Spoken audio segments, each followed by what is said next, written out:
Petrol diesel के साथ CNG और रसोई गैस की कीमतें आसमान छूती जा रही हैं। इसका असर सिर्फ गाड़ी चलाने और चूल्हा जलाने पर नहीं होता, बल्कि पूरी अर्थव्यवस्था पर असर पड़ता है। महंगाई बढ़ती है, जिससे सीधे सीधे आम आदमी की जेब जलती है। पेट्रोल और डीजल के दाम रिकॉर्ड स्तर पर पहुंच गए हैं। सिर्फ इस साल की बात करें तो अब 26 बार पेट्रोल डीजल की कीमतें बढ़ चुकी हैं। अब ये किस तरह आपकी और हमारी जिंदगी की गाड़ी को आगे बढ़ने से रोकता है, वो देखते हैं। पेट्रोल की कीमतें बढ़ने से आम लोगों के लिए गाड़ी चलाना महंगा हो गया। दिल्ली की बात करें तो पिछले एक साल में पेट्रोल के दाम बढ़ने से गाड़ी चलाने का खर्चा करीब 27.5% बढ़ गया है। मुंबई घरों के हालत का जिक्र करें तो वहां भी लोगों को अपनी कार चलाने के लिए 26.5% ज्यादा जेब ढीली करनी पड़ रही है। इस वक्त जब एक और कोरोना की वजह से लोगों की कमाई घट गई है, तब खर्च का बढ़ जाना किसी अभिशाप से कम नहीं। लेकिन हकीकत यही है कि कोरोना वायरस के साथ साथ हिंदुस्तानी इस वक्त महंगाई के वायरस से भी लड़ रहे हैं। डीजल के दाम बढ़ने का डायरेक्ट असर ट्रांसपोर्ट सेक्टर पर पड़ता है, जिससे ट्रकों के भाड़े और ट्रेनों के माल भाड़े बढ़ने लग जाते हैं। नतीजतन अनाज, सब्जियों जैसे आवश्यक वस्तुओं के साथ साथ तमाम चीज़ों की आपूर्ति करना महंगा हो जाता है और आखिरकार इसकी कीमत आम आदमी को ही चुकानी पड़ती है। डीजल के दाम बढ़ने से कृषि लागत भी बढ़ जाती है, क्योंकि बड़े पैमाने पर सिंचाई, थ्रेशरिंग जैसे काम डीजल इंजनों से ही होते हैं। ट्रैक्टर भी डीजल से चलते हैं, इसीलिए डीजल के दाम बढ़ने जाने से फसल उत्पादन पर लागत और बढ़ जाती है, जिससे फल, सब्जियां और अनाज महंगा हो जाता है। पेट्रोल डीजल के दाम में लगी महंगाई की आग को रसोई गैस की कीमतों में बढ़ोतरी ने और भड़का दिया, लोगों को गुस्सा कर दिया।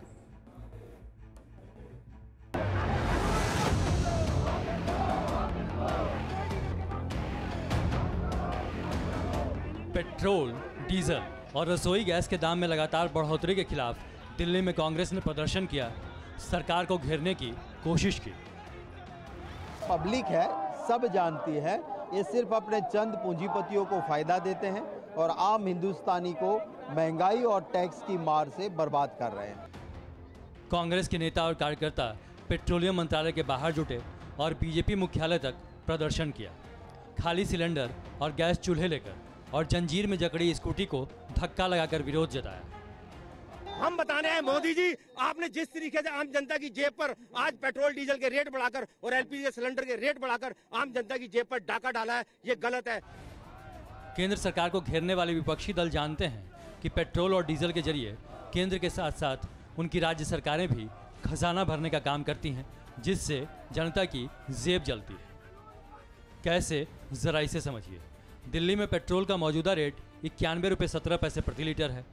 इसमें बेस प्राइस महज 33 रुपये 26 पैसे ही है, लेकिन केंद्र सरकार 32 रुपये 90 पैसे बतौर एक्साइज ड्यूटी वसूल रही है, तो राज्य सरकार 21 रुपये 4 पैसे का वैट ले रही है।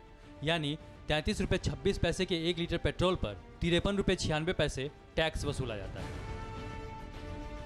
साफ है, पेट्रोल डीजल की कीमतों पर लगाम लगाने की जिम्मेदारी केंद्र सरकार की भी है और राज्य सरकारों की भी। पेट्रोल डीजल के दामों में लगी आग से बढ़ता जनाक्रोश सिर्फ केंद्र को ही नहीं, बल्कि राज्य सरकारों को भी झेलना पड़ सकता है। यही वजह है कि सूत्रों के मुताबिक केंद्र सरकार जल्द ही एक्साइज ड्यूटी में कटौती पर विचार कर सकती है, तो राज्य सरकारें भी पेट्रोल डीजल पर वैट घटा सकती है। कुछ राज्यों ने तो फौरी राहत दे भी दी है, खासतौर पर उन राज्यों ने जहां इस साल चुनाव होने वाले हैं। 26 फरवरी को चुनावों की तारीख का ऐलान होने से ऐन पहले पुडुचेरी में पेट्रोल डीजल पर लगने वाले वैट में 2% की कमी कर दी गई। उससे पहले 21 फरवरी को पश्चिम बंगाल में पेट्रोल और डीजल पर वैट में प्रति लीटर 1 रुपये की कमी की गई थी। असम ने भी 13 फरवरी को पेट्रोल डीजल की कीमतों में 5 रुपये की कटौती की थी। राजस्थान, मेघालय और नागालैंड भी पेट्रोल और डीजल पर टैक्स कम कर चुके हैं। मतलब ये कि राज्य सरकारें चाहें तो लोगों को तत्काल राहत दे सकती है, लेकिन खजाना भरने का लोभ ऐसा होता है कि जब पानी सिर से ऊपर गुजर जाता है तब एक्शन होता है। इसलिए पेट्रोल डीजल की कीमतों को जीएसटी के दायरे में लाने की मांग उठ रही है और अब इस मांग का समर्थन देश के मुख्य आर्थिक सलाहकार केवी सुब्रमण्यम ने भी किया है, क्योंकि अगर पेट्रोल डीजल को जीएसटी के दायरे में लाया जाता है तो आम लोगों को खास और बड़ी राहत मिल सकती है। कैसे, अब वो भी समझिए। अगर जीएसटी की बात करें तो इसमें कई स्लैब हैं जिनके आधार पर टैक्स वसूला जाता है। 28% जीएसटी स्लैब सबसे अधिक है और ये मुख्य रूप से लग्जरी वस्तुओं पर लगाया जाता है। हालांकि पेट्रोल लग्जरी वस्तुओं की लिस्ट में नहीं आता है। बावजूद इसके अगर पेट्रोल की कीमतों पर सबसे बड़ा जीएसटी स्लैब यानी 28% लगाया जाए तो भी पेट्रोल की कीमतें काफ़ी कम हो जाएंगी। उदाहरण के तौर पर अगर दिल्ली को ले लें तो अभी पेट्रोल की कीमतें बेस प्राइस और किराया मिलाकर 33 रुपये 54 पैसे हैं। अगर दिल्ली में अधिकतम 28% स्लैब के हिसाब से टैक्स वसूला जाए तो टैक्स के 9 रुपये 39 पैसे टैक्स बनता है। ऐसे में पेट्रोल महज 42 रुपये 93 पैसे प्रति लीटर मिलेगा। ये एक सपना है जो सपना होकर भी सुकून देता है। लेकिन क्या पेट्रोल को जीएसटी के दायरे में लाना इतना आसान है? शायद नहीं, क्योंकि फैसला सिर्फ केंद्र सरकार ही नहीं कर सकती। ये निर्णय जीएसटी काउंसिल कर सकती है, जिसमें राज्यों के प्रतिनिधि भी शामिल हैं। और जिस तरह से पेट्रोल डीजल पर टैक्स से सरकारें अपना खजाना भरती हैं, वो देखकर लगता नहीं है कि आसानी से पेट्रोल डीजल को जीएसटी में लाया जा सकेगा। इसीलिए जैसा कि हमने कहा कि अब उम्मीद चुनावों पर टिकी है।